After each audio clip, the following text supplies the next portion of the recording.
amigos, fundamentalmente queridas amigas del Colegio Mayor Alcor. Recuerdo que una vez estuve ya en ese Colegio Mayor cuando lo dirigía Ana Lamelas Olaran, creo que se llamaba Ana, era la hermana de un jefe que yo tenía en Radio Exterior de España y la verdad que fui por allí, lo pasé muy bien. Fue una cita estupenda de la que aún me acuerdo, por supuesto. Bueno, no he podido ir, pero sí que puedo responder algunas de las preguntas que me hacéis. Por ejemplo, sobre el peso de marca de una determinada cadena para un periodista. Bueno, pues yo la verdad es que he tenido una suerte importante y es que he pasado por las tres cadenas, tanto Televisión Española como Antena 3 y luego Telecinco, donde estuve 18 años como jefe de informativos y como presentador y editor del informativo de las 9 de la noche. Y la verdad es que en las tres cadenas he hecho un informativo que yo he intentado que fuera un informativo equilibrado de búsqueda de la verdad y de contar realmente pues las cosas que pasan. No he tenido mayor interés por influir políticamente en nadie, sino dar la información que había, y si eso influía, pues era otra cuestión, ¿no? Cada cual que aguante su vela, ¿no? Pero lo que he intentado es contar, hacer relatos de la realidad, que es a fin de cuentas como entiendo el periodismo. Fui feliz en Televisión Española, también en Antena 3 y lo he sido en Telecinco, fundamentalmente porque ha sido mucho el tiempo que he estado aquí y además dejo unos compañeros maravillosos en todas partes, la verdad, pero que ya era hora de dejarlo porque hay gente joven con mucho empuje y que yo también pues merecía un descanso después de 51 años de profesión. Pero bueno, que marcan, pues es posible que ahora marquen más que antes, porque la polarización es cierto que está pesando mucho. Como decía antes, he tenido suerte. Hay quien dice que he hecho el mismo informativo desde que empecé. Pues es probable y eso pues es una bendición también. Pero bueno, son cuestiones que en realidad yo creo que tienen su importancia, pero lo más importante de todo es que los periodistas que están al cargo de los distintos informativos, que firman y que firman con su nombre y aparecen en pantalla, pues son dignos de tenerlos en cuenta más que aquellos que con el seudónimo pues aparecen por las redes sociales invitándonos a cualquier cosa, ¿no? Yo sigo creyendo en la televisión y en la televisión que se hace con honestidad, ¿no? Por supuesto. Otra pregunta creo que hacía referencia a los conflictos internacionales, ¿no? Bueno, pues sí, a veces hay quien piensa que los periodistas somos muy cansinos con determinados problemas, con determinados asuntos, la guerra de Gaza, Ucrania. Yo creo que no se trata de ser pesados, se trata de que son problemas reales, problemas importantísimos a los que hay que hacer frente cada día en la información, hay que contarlo. Quizá yo, como telespectador, lo que echo de menos es una puesta en cuestión de todo lo que está ocurriendo, porque yo creo que en cierto modo hay un todo que gobierna todo. Es decir, los conflictos, como la vida de los países, no son ajenos entre sí, ¿no? Y quizá nos falta a veces a los periodistas pues dar ese punto de ilustración, dando a conocer realmente los trasfondos de los problemas de cada uno de esos conflictos, ¿no? Yo creo que eso es importante. A veces la premura, el hecho de tener que informar en un minuto de cualquier cosa, pues hace que la información no sea muy profunda. Pero creo que quizá si contáramos los contextos y además de una forma atractiva para la gente, que sepa cómo le afecta cualquier conflicto, pues no serían tenidos nuestros informativos como algo que resultan pesados para la gente, no creo. De todas formas, es verdad que la información internacional muchas veces pues la gente lo ve como algo lejano y sí que convendría hacerle ver a todo el mundo que no es tan lejano. Es decir, que la guerra de Ucrania está influyendo mucho, por ejemplo, en los precios del gas que se pagan en Europa, o que por las sanciones también a Rusia, que el conflicto de Oriente Medio puede tener una repercusión enorme en todo el planeta, también por problemas económicos, pero sobre todo porque se trata de un problema humano. Ambos conflictos, tanto el de Ucrania como el de Gaza, son conflictos de derechos humanos, o sea, que creo que es lo más importante al final. Ojalá y todo esto se acabe pronto. La verdad es que creo que puede haber posibilidades para ello, ¿no? De que se acabe pronto. Me pedían también que hablara un poco de los orígenes, es decir, de cómo entro en el periodismo, ¿no? Y de cuál fue mi primer contacto con el periodismo. Bueno, yo recuerdo todavía ver a mi padre sujetando un periódico que era el diario Pueblo, que se editaba en Madrid, y mi padre lo compraba todos los días al salir del trabajo, allí en Albacete, donde vivíamos, y a la hora de la comida, después de comer, pues él lo leía y me hacía leerle alguna noticia hasta que pues se quedaba dormido, echaba su siesta casi con el periódico en la mano, ¿no? Curiosamente, en ese periódico fue donde empecé a trabajar, antes de empezar la carrera incluso, en Albacete, en la delegación que el periódico Pueblo tenía en Albacete. Luego ya me convertí en una especie de corresponsal en Madrid de los sucesos que atañían a los albaceteños, de sus progresos, por ejemplo, el fichaje de José Antonio Camacho por el Castilla y luego fue al Real Madrid. Me acuerdo que eso lo conté desde Madrid para los lectores de Albacete. El periodismo para mí ha sido pues una forma de vida. Hay quien dice que es una especie de sacerdocio. Recuerdo que había una estatua de un director del diario de la Marina de Cuba, de La Habana, que no recuerdo el nombre de este hombre, pero hay un monumento en el Parque del Oeste, en Madrid, en el que dice que el periodismo no es solo una profesión, es algo más, es un sacerdocio. Bueno, pues la verdad es que es así, y yo lo he tomado como un sacerdocio. He vivido para el periodismo porque me ha encantado. He vivido el periodismo intensamente. He supeditado al periodismo y a mi trabajo muchas otras cosas. Por eso quizá también, en un momento determinado, cuando cumplí los 68, pues decidí que ya era hora de dejar paso a gente más joven y vino Carlos Franganillo, que es un profesional estupendo, a sustituirme, porque para mí ya era hora de disfrutar de muchas cosas que no había disfrutado. Cuando se hace un informativo y cuando estás en la televisión desde las 11 o las 12, y antes, incluso antes, hasta las 10 de la noche, pues hay muchas cosas de la vida que te pierdes. Y hubo un momento en que decidí que no quería perdérmelas. Lo cual no quiere decir que viva ajeno al periodismo en absoluto. Sigo pendiente de todo lo que pasa. Me horroriza un poco la situación de polarización creciente que estamos viendo. Me preocupa muchísimo la llegada de Trump, no porque haya llegado Trump al poder, ha ganado unas elecciones y está ahí, sino por las decisiones que están tomando. Yo creo que es un líder autoritario, muy autoritario. Sus primeras decisiones le dibujan, está tratando de imponer la ley del más fuerte. Lo hemos visto con Colombia, lo hemos visto en general, lo que está haciendo con las personas que viven allí, que son de otros países, a los que está sacando, bueno, pues por cualquier vía, y está indicando a todos los países latinoamericanos que eso de la inmigración no se va a consentir y que van a empezar a salir de allí. Estamos hablando de millones de personas para los que se están haciendo incluso redadas. Hemos visto algunas en Chicago y creo que eso es importante. No sé la repercusión que puede tener la llegada de Trump para la paz mundial, para la paz en Ucrania o Gaza. Parece que esa parte pues sí que puede ser más positiva y que se llegará a algún acuerdo, que puede ser un acuerdo imposición. Desde luego no creo que esté del lado de los más débiles, ¿no? Eso en absoluto. Pero creo que el mundo pues está temblando inicialmente, aunque Trump siempre ha sido así. No hay que olvidar que es un empresario que siempre quiere ganar. Quiere ganar y en esta apuesta él quiere su América es lo primero, American First, pues es algo que está blandiendo como una espada, como si fuera una espada en sus relaciones con el resto de los países, ¿no? Bueno, pues vamos a ver, me preocupa y estaremos al tanto. Yo, mientras tanto, me voy a dedicar a otra cuestión que es, bueno, pues advertir de todo esto en conferencias, en clases que doy también de comunicación y en las que hablamos del peso de las fake news, de las patrañas, de la verdad o la no verdad, y de la inteligencia artificial. Creo que estamos en un mundo lleno de incógnitas, muy positivo en muchas cosas y muy negativo en otras. La verdad es que es una pena ver cómo un mundo en el que ha habido un progreso tan grande, como todos conocemos, un mundo en el que la ciencia ha avanzado, como se decía en una vieja canción, ha avanzado, que es una barbaridad, pues estemos todavía sin solucionar problemas básicos para mucha gente, de alimentación, de supervivencia, y sobre todo que estemos siempre en un tris de llegar a una confrontación importante.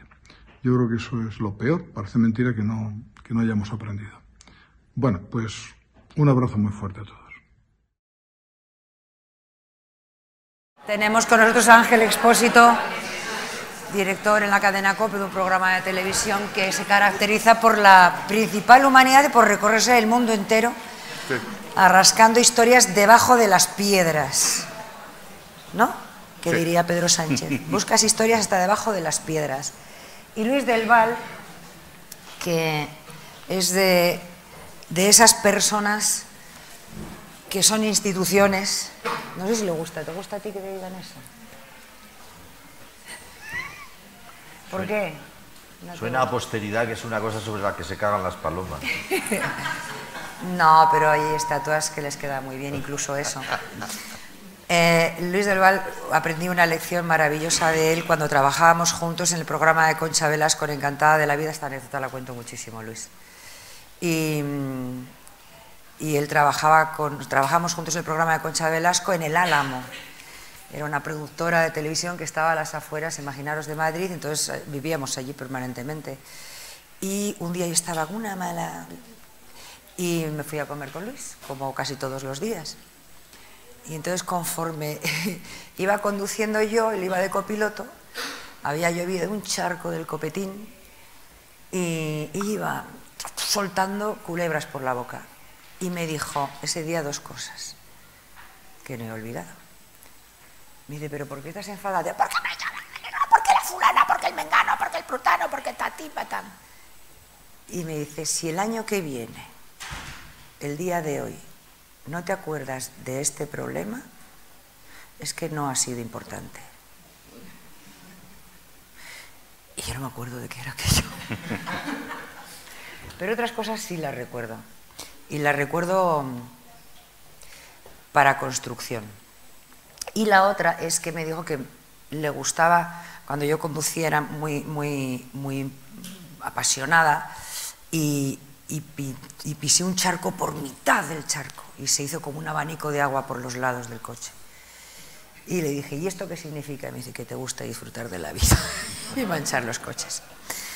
Bueno, pues con esta yo creo que es la forma de introducir la humanidad en el periodismo, Luis. Yo creo que es importante porque fíjate que tenía que haber estado Ernesto Sandeburuaga, y Ernesto, te lo digo a ti porque además tú vas a ayudarme a contar vuestra historia, era un periodista pues muy prestigioso, renombrado, director de informativos en Televisión Española, en Antena 3, en muchos medios de comunicación, pero él llegó a decir que se decepcionó de la profesión y se fue. Y montó una empresa para humanizar la medicina. Y él compara cómo es el trabajo de un periodista cuando cuenta historias, como las que cuenta Ángel Expósito todos los días en la radio,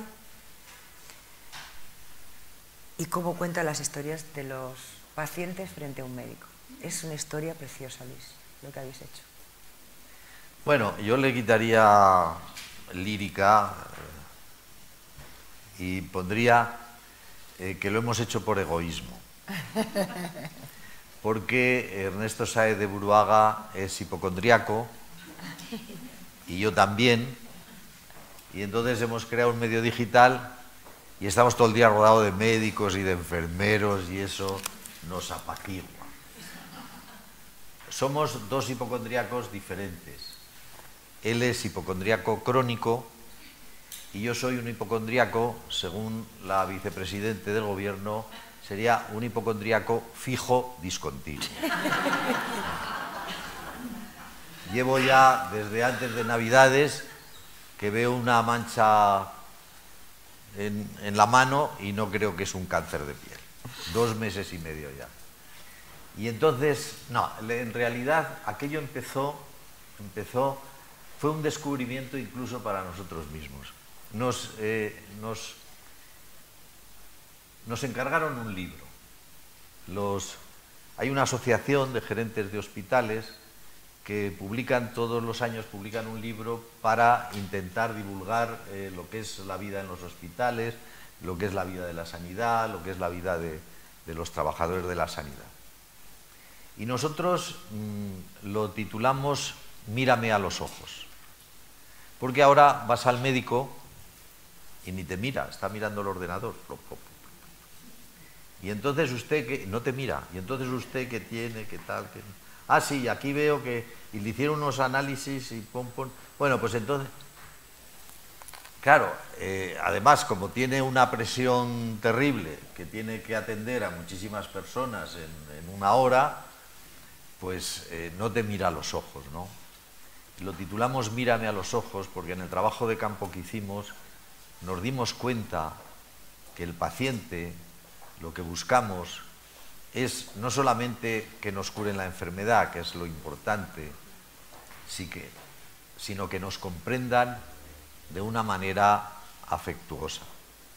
Yo recuerdo que en un trabajo de campo que hice por Teruel, donde estuve pues con médicos rurales que tienen a lo mejor 6 o 7 pueblos y tienen que ir a 3 cada día a hacer la consulta, y yo mientras ellos pasaban la consulta yo hablaba con los pacientes, y me acuerdo en un pueblo de Teruel había 3 señoras y les dije, ¿qué tal es la médica que tienen ahora ustedes? Que había ido yo con ella en coche y llevaba con ella todo el día. Y una de las pacientes me dijo, es muy buena, se conoce mi nombre. Todas esas experiencias que tuvimos al hacer el libro Mírame a los ojos, nos dimos cuenta de que había algo que es muy importante, que es la humanización de la medicina. Ernesto Sáez de Buruaga ha sido durante mucho tiempo uno de los organizadores de los premios San Jaime, donde acuden siempre, lo sabe muy bien mi señorito de ahora, porque ahora eso es soy mi yo, señorito, ¿no? Que los premios Jaime I, que reúnen muchas veces pues 18, 20 premios Nobel. Y uno de los que, del alma de los premios Jaime I, es Santiago de Seus. Santiago de Seus nos contó una historia que nos hizo ahondar más en la necesidad de humanizar la medicina. Había una señora con cáncer y se le murió. Y después de morirse, el esposo, el viudo, le entregó un diario que ella le había dicho que se lo entregase a su médico, que había sido Santiago de Seus. Y leyó el diario. Y en una de las páginas leyó algo que cambió la forma de enfocar la profesión a de Seus. Decía en el diario, debo estar muy mal. Hace ya 2 días que el doctor no se atreve a entrar en la habitación. Y era verdad. De Seus comprendió que era verdad. No quería enfrentarse a que había fracasado. Y desde entonces entra siempre. Y entonces, desde entonces, cambió. Bueno, ya no está. Pero él decía, cuando aparecía la terrible enfermedad, cogía de las manos al paciente y le decía, tenemos un problema y vamos a luchar con él, vamos a luchar contra él y vamos a salir victoriosos. Y nunca, nunca dejó de entrar a la habitación a ver un enfermo, por muy mal que hubiese sido la evolución de la enfermedad. Así que entre el egoísmo de ser hipocondríacos y aquel descubrimiento, pues es por lo que creamos medicinaresponsable.com, que queremos indudablemente humanizar la medicina. Y también acercarle a los pacientes la realidad del médico, porque había un personaje de Alfonso Paso, perdón, voy a ser muy breve, decía Plácido Domingo que por muy importante que sea lo que estás haciendo, alguna vez hay que dejarlo para ir a comer, o sea que no se preocupen. Entonces, había un personaje de Alfonso Paso que decía, soy médico.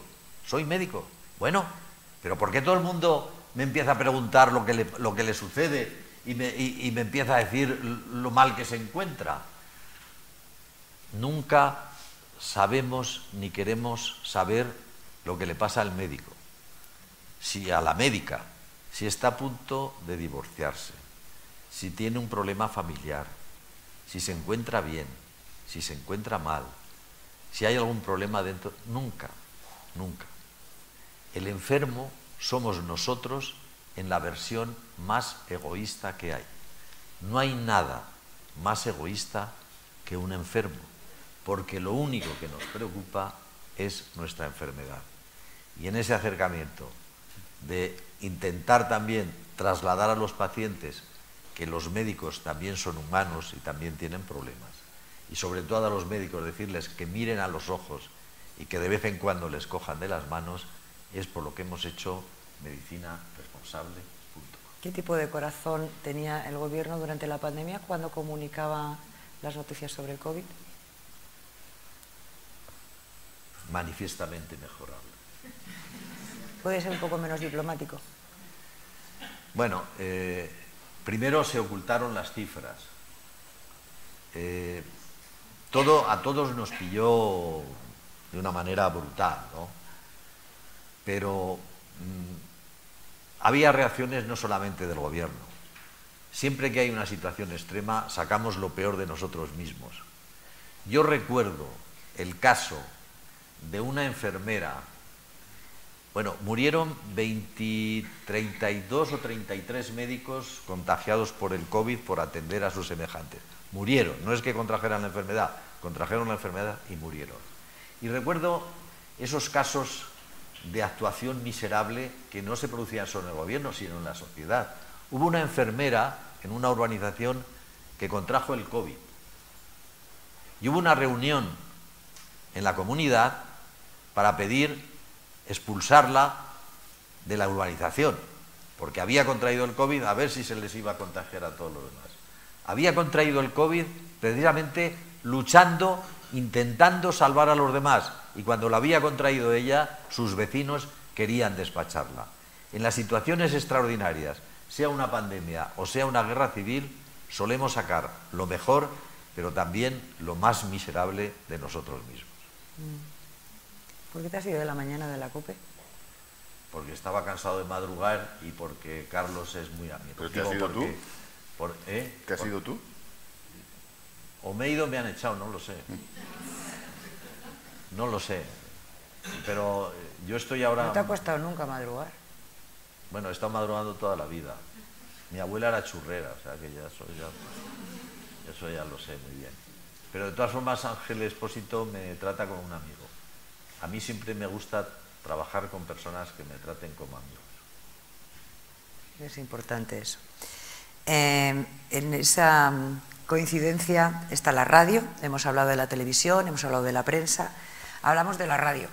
Radio en el siglo XXI que sorprendentemente ha evolucionado, porque en otros países, por ejemplo, yo me acuerdo de cuando estaba viviendo no en Costa Rica, sino incluso en Miami, yo quería escuchar programas de radio completos, la parte informativa, el entretenimiento, tertulias, entrevistas. No, allí es todo en cajitas, ¿no? Noticias, noticias, noticias o música, música, música. Fíjate, y ha evolucionado la radio en España hacia el podcast, pero hay una cosa que me gusta, Ángel, una barbaridad, que es escuchar la radio cuando me da la puñetera gana. Y cuando fragmentáis por horas y al poco de haberse emitido de 7 a 8 tu programa, de repente yo a las 8:30 ya me puedo poner de 7 a 8. Eso es una maravilla, esa evolución. Sí, pero... ¿Cómo lo habéis conseguido hacer y bueno, con qué esfuerzos? Es un complemento. O sea, el podcast es un complemento de la radio, no es la radio. La radio es directo. Ahora mismo te permiten, por el mismo coste de producción, hacer el tiempo de juego, la linterna o la mañana, y que te oigan a la vez, gratis, en Wisconsin, en Melbourne, en Torrejón de Ardoz o en Sevilla. Cosa que antes solo te podían oír allí donde llegaba el poste y la emisión. Ahora Internet te permite oír la radio en directo desde cualquier lugar del mundo. Por eso, Telefónica, Repsol, Santander, que son empresas globales, ¿dónde se anuncian? ¿Por qué la radio ha crecido un 15% en facturación en el último año? Y hemos oído cómo lo está pasando ABC, o la prensa clásica, hemos oído cómo están las televisiones y cómo están los digitales. Porque la radio el directo y la fuerza lo sigue manteniendo por el mismo coste, con la ventaja de la globalización total. Y luego tenemos otra ventaja, y es que desde el punto de vista técnico la radio se puede hacer en directo siempre y cuando quieras y tu empresa te lo permita desde cualquier lugar del mundo. O sea, yo he transmitido en directo desde Mosul, en plena guerra en Irak, por aquí, con calidad radio, no telefónica, con una aplicación y teniendo un técnico cojonudo como el que tenemos, con un 5G que se conecta a la red iraquí. Yo me conecto a ese cacharrito y transmito por aquí, no por teléfono, sino por internet, con mi voz como si estuviera en el estudio. Eso es impresionante. Es una ventaja que hace 5 años, solo 5 años, no la teníamos.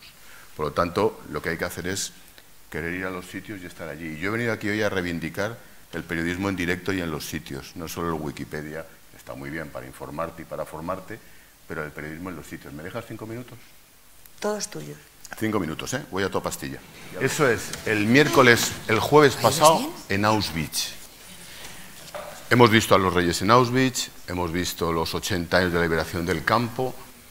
Por mucho que cuentes la crónica por agencia, por mucho que te llegue la imagen por televisiones internacionales, si no has estado allí, yo por lo menos, es imposible contar lo que fue el Holocausto, lo que son los extremos en Europa y lo cerca que están de la guerra de Ucrania, solo a 200 kilómetros de ahí, si no has estado. Yo propuse hace 15 días a mi empresa, oye, se celebran los 80 años de la liberación de Auschwitz, deberíamos irnos. No nos vamos a ir el lunes, que están allí los reyes y medio mundo, no nos van a dejar ni movernos, nos vamos 4 días antes. Cogimos 4 del equipo y nos fuimos para allá. Fijaros en la foto. Eso es en la Iglesia de la Soledad en México DF. Fijaros la mesa. Es una mesa donde atienden a inmigrantes de los que cruzan desde México, desde la frontera del Darién, Panamá, Colombia, cruzan Centroamérica, México hasta la frontera, tan de actualidad. Si os fijáis en la mesa son todos negros. Yo cuando estaba allí decía, estos son haitianos. Había muchos haitianos que cruzan, o cubanos, o... ¿Sabéis de dónde son? De la República Democrática del Congo. Y estaban en México DF, camino de Estados Unidos. El tema de este siglo XXI, sin lugar a dudas, no es Puigdemont, os lo puedo asegurar. Es la inmigración con mayúsculas. La inmigración desde cualquier lugar del mundo, o hacia el norte, o hacia el oeste, que es lo que estamos viviendo. Eso es con Zelensky. Os voy a contar una anécdota, hablando del gobierno. Esto fue el verano pasado, el anterior, cuando se hicieron 2 años de la guerra. Ahora vamos a hacer 3. Yo estuve en la guerra en Ucrania 2 veces. La segunda fue esta. Estuvimos con Zelensky 1 hora y cuarto. Éramos 5 periodistas, con un traductor ucraniano-inglés, inglés-español, y 1 hora y cuarto preguntándole lo que quisiéramos. Él es como aparece en los telediarios, en camiseta, hablando así como tal. Es exactamente igual. Bueno, pues al día siguiente llegaba Pedro Sánchez. Nos llamaron de Moncloa. El presidente va a hacer esto, esto, esto y esto, y se vuelve. A las 11:30 de la mañana habrá un encuentro con la prensa. Pactáis una pregunta entre los 5 periodistas y es el contacto con el presidente del gobierno de España, en Kiev.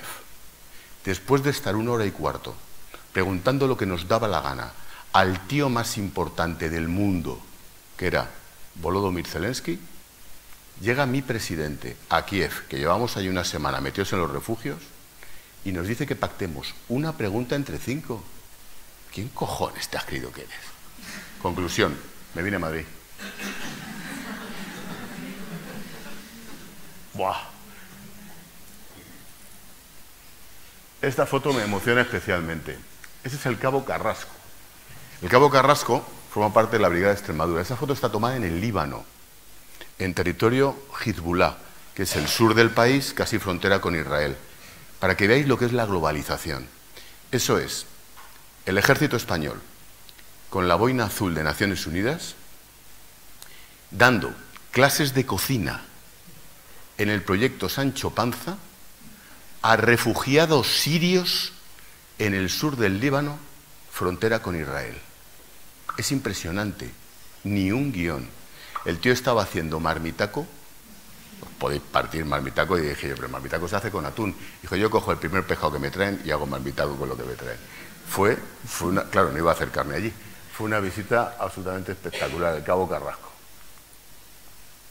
Esto es en Irak. Bueno, solo por las dimensiones de las espaldas podéis ver que son los boinas verdes españoles, y eso son 4 de mi equipo: Rubén Corral, Juan Carlos Matamoros, Enrique y yo. Están de espaldas porque son de operaciones especiales y no se les permite dar la cara. Y ese es el viaje que hicimos, como os dije, a Bagdad.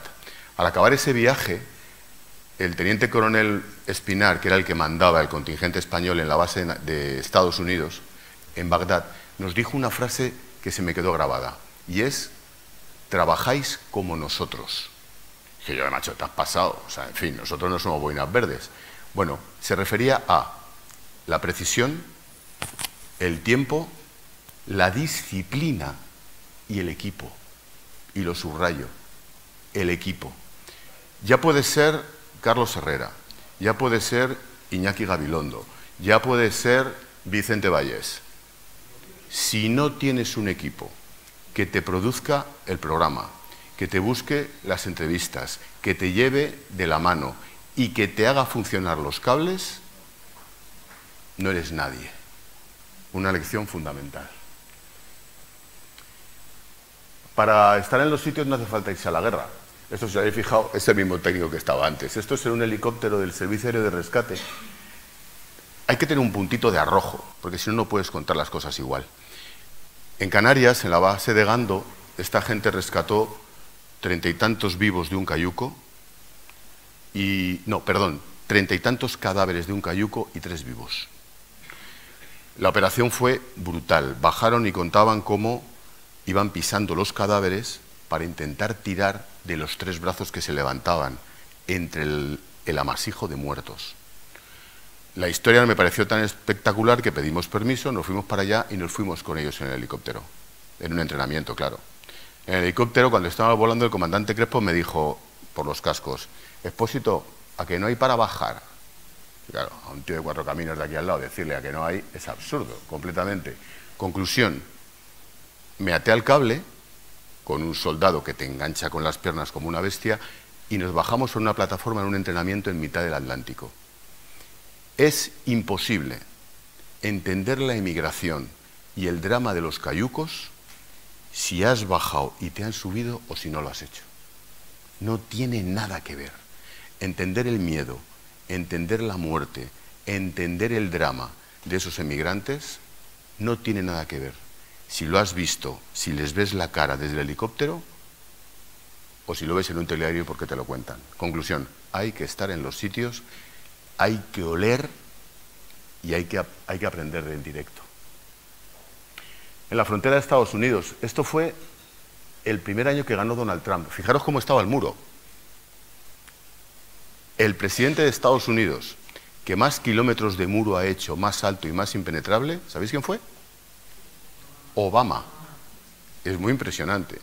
Este es el muro después de Obama. Y esa sensación de hispanidad, con mayúsculas, que se siente en esos sitios, esto es en Texas, en McAllen, frontera con Matamoros y Reynosa, que es lo que está enfrente. Es brutal. Y esta es la experiencia de nuestra vida. Vuelvo a hablar del equipo: Elena, Rubén, John, Sergio y yo. Este es el viaje más atroz que habré hecho en mi vida. ¿Sabéis lo que es? El puente Simón Bolívar entre Venezuela y Colombia. En ese puente, una de las chicas se me acerca y me dice: ustedes los españoles que bien hablan, me gusta mucho la educación, el tono. Los venezolanos y los colombianos utilizan el mejor idioma español del mundo. Y se me acercó esta chica y me dijo: por $2 yo le correspondo. Claro, nosotros para mantener relaciones no utilizamos el verbo corresponder, es un latinismo. Y yo le dije: perdóname, pero ¿qué quieres decir con corresponder? Y me hizo el gesto de sexo oral. Voy a ser educado. $2. Es la mitad de lo que me ha costado a mí el parquímetro cuando he aparcado hace un rato ahí. Claro, yo le dije: pero con $2, ¿qué vas a hacer? Comprar un trozo así de jabón del que se corta con una guillotina como el que cortaban mis abuelas. Cortar el jabón y volverse a Venezuela. Esa es la realidad de Venezuela.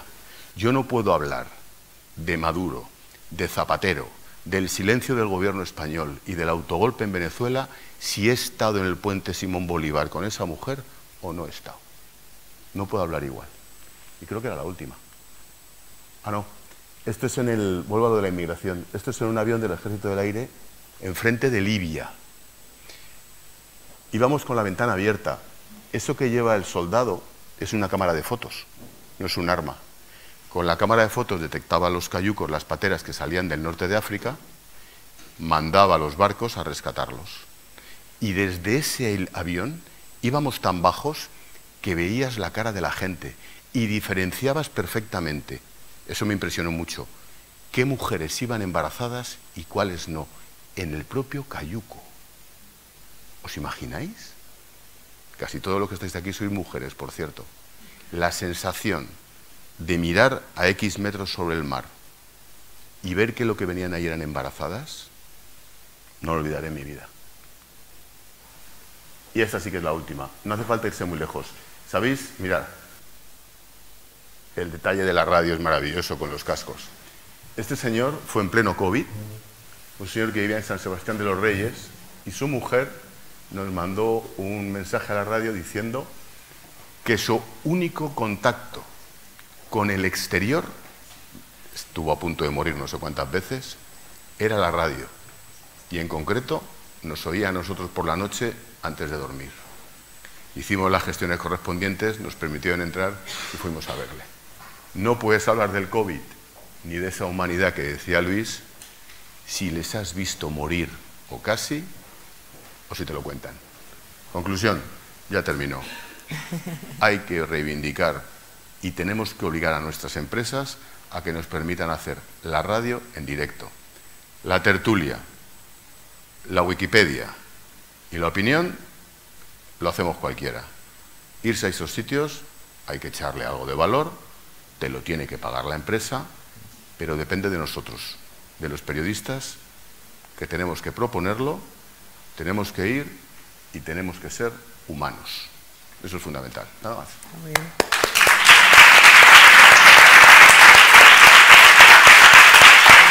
Antes de hacer un par de preguntas, porque es verdad que Luis, te quedas así retiradico. Y tiene una última pregunta, porque además Carlos Valga tiene que marcharse. No tardamos, Carlos. Es lo que ha concluido Ángel diciendo eso, ¿no? Que te lo pague la empresa, porque a mí me encanta viajar, yo estaría como tú todo el día por ahí, de hecho lo he hecho, ¿no? Es que las empresas periodísticas son empresas. A veces pensamos que todo esto es muy romántico y tal, pero las empresas periodísticas son... ¿Cómo les convences? Háblales de la venta del tema. Yo tengo la suerte de que no me cuesta nada convencerlos.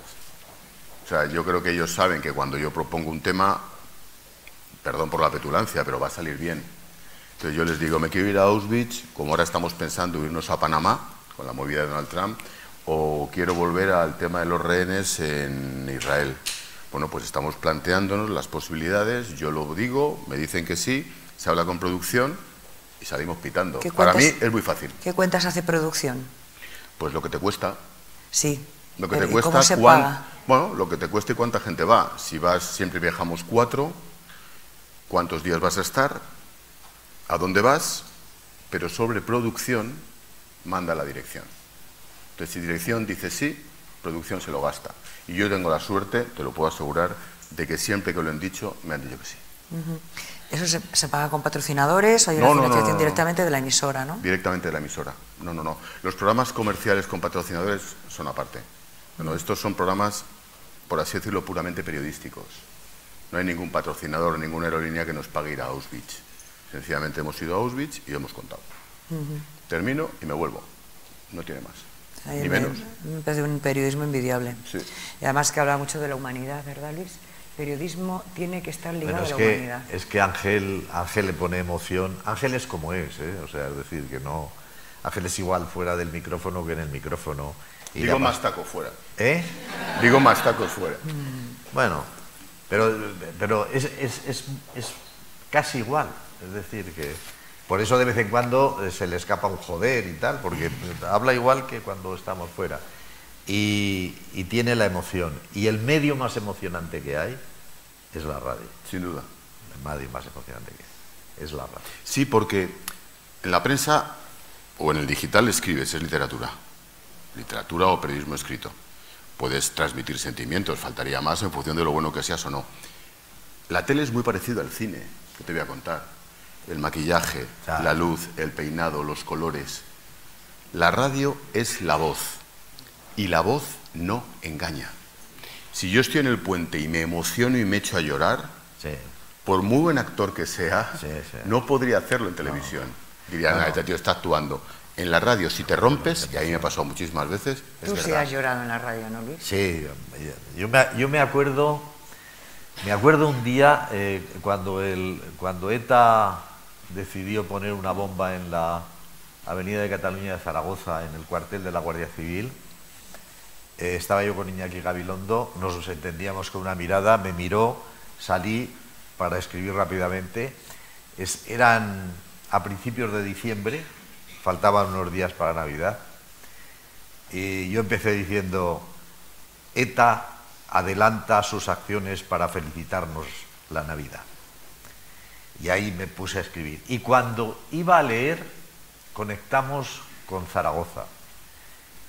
Y la periodista de Zaragoza dijo: en estos momentos vemos en la calle una cuna destrozada que ha salido por la ventana.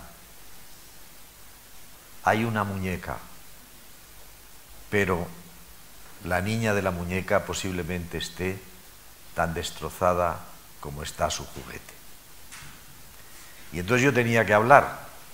Iñaki Gabilondo, que es muy intuitivo, cogió la silla corredera y se puso a mi lado porque sabía que en algún momento rompería a llorar. Y aguanté muy mal. Y todavía, cuando lo recuerdo, me emociono.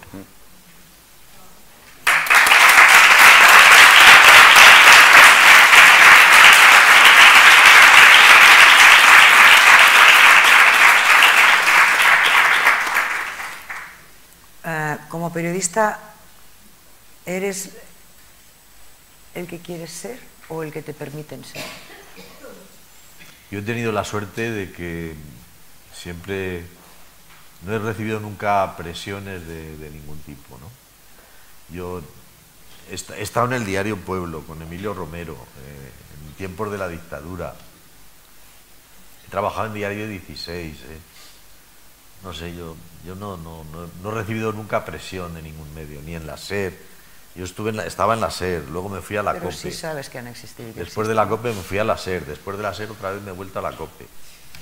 Yo no he recibido presión. Hombre, yo respeto la línea editorial, es decir, Ángel ha sido director del diario ABC, yo colaboro con un artículo semanal ahora en Diario ABC y yo escribo de lo que quiero, pero sé que, por ejemplo, la línea editorial de ABC es monárquica. A mí no se me ocurre escribir un artículo diciendo que tiene que venir la República, cosa que yo no creo, porque la monarquía es una porquería. Yo eso no lo voy a escribir porque está en contra de la línea editorial del periódico. Por eso yo siempre he estado pluriempleado en varios sitios. Y en cada uno yo respeto la línea editorial y escribo de las cosas que a mí me parece que tengo que hacer. El tema, por ejemplo, del tema del día en el programa de Ángel, pues cada día es una cosa. Y yo opino de esa cosa lo que creo que debo opinar. Y yo siempre me he sentido libre, siempre me he sentido libre. Sí, tú quieres, por no complicarle es que me está apurando que se tiene que ir, Carlos. Me acuerdo el otro día cuando Donald Trump estaba abriendo todas las carpetas para firmar y todos los decretos y las leyes que estaba dictando. Bueno, le dijeron que tenía una carta de Biden y no la abrió. Si tuvieras que escribirle tú una carta a Pedro Sánchez, ¿qué le dirías? Yo es que cartas a los soberbios no les escribo nunca. A mí todos los soberbios son inteligentes, ¿eh? O sea, yo todos los soberbios que he conocido son inteligentes. Conocí a un soberbio que compró un banco y le perdió la soberbia, y era muy inteligente. La soberbia y la inteligencia se pueden llevar bien, pero llega un momento en que la soberbia es superior. El soberbio tiene unas características que son imposibles de erradicar, ¿no? Porque es narcisista, el narciso le molesta que le lleven la contraria, lo considera un ataque personal, a él mismo, como si le dieran un empujón. No admite el fracaso o la frustración le produce ira y al final se cava su propia tumba. El soberbio se cava su propia tumba, porque tiene tan alto concepto de sí mismo, se cree tan superior a todos los demás, que al final los demás son más que él. Y mira, voy a decir una cosa. El otro día me llevé una gran alegría viendo a Emiliano García Paje en la televisión. Yo cuando lo vi en la televisión dije, con lo listo que es este chico, llevan 2 años intentando que vaya al programa y no ha querido ir. Cuando una persona tan lista y con tanto olfato como Emiliano García Paje apareció en televisión sabiendo que le iban a preguntar sobre el secretario general de su partido y que no podría hablar bien, cuando lo vi en la televisión digo, algo se ha olido este chico, y si este chico se ha olido algo, es que ya algo se empieza a mover. Bueno, ya veremos. ¿Lo crees? Yo no. Pero eso es opinable. No, una cosa, si me permites un minuto a complemento de lo que dice el maestro. Yo tuve un jefe, el primer jefe de mi vida, en Europa Press Reportajes, José Luis Cebrián Boní. Recuerdo que él me dijo una frase cuando me estaba fichando, yo era un becario, estaba en segundo de carrera. Recuerdo que me dijo, trabaja siempre como si fueras becario. No perdamos nunca la ilusión de cuando eres un becario, cuando vas a empezar, por muy alto que llegues. Yo he tenido la suerte de llegar muy alto. Pues las circunstancias, la suerte y algo habré hecho bien. Pero no perdamos nunca la ilusión del becario. Eso es fundamental. Y otra cosa que casa con esto que me contó mi padre, que en paz descanse. Mi padre aprendió a leer y a escribir en la mili. Os sonará a ciencia ficción. En aquella generación hubo muchísima gente muy muerta de hambre que aprendió a leer y a escribir, y las 4 reglas que se decía en la mili, con 20 años. Y me acuerdo que él decía, en la vida puedes ser lo que quieras, puedes ser tal, pero nunca dejes de ser humilde. Humilde es lo contrario del soberbio. Yo creo que cuando dicen que no tiene empatía, que no siente pena, dolor, sentimiento por hacerle daño a otra persona, ¿no? Que no lo siente, yo creo que no tiene empatía por sí mismo. ¿El de la carta que va a escribir Es que Luis? sí, porque, o sea, con lo de... No, por sí mismo sí. A ver, la humillación después de bajarse los pantalones, bueno, esto ya es como una copa, ¿no? De decir, no voy a partir el decreto, parte el decreto, el ómnibus, y lo dice con esa pichi tan tranquilo, que es que ni siquiera siente la sensación de humillación. No. No tiene ese tipo de emociones. No, pero es que hay una cosa por encima, que es seguir. Ya está. Claro, pero hay herramientas para dejar que siga. Claro, sí, pero mira, y fuera si fueras, de las votaciones de los 7 del Junts. No. Si tú fueras Puigdemont, Otegi, Yolanda Díaz, Pablo Iglesias, el PNV y Junqueras, que son los socios, y por supuesto el PSOE, ¿a quién querrías en la Moncloa? ¿A Sánchez o a otro? Sí, pero no, si eso lo sabemos, pues que estamos enrocados que no sabemos salir de ahí. Pues ya está. Bueno, es que luego hay que votar, ¿eh? Porque eso es. Y si se vota y sale lo mismo. Somos agentes activos y los españoles tenemos que votar. Tenemos que dejarlo aquí.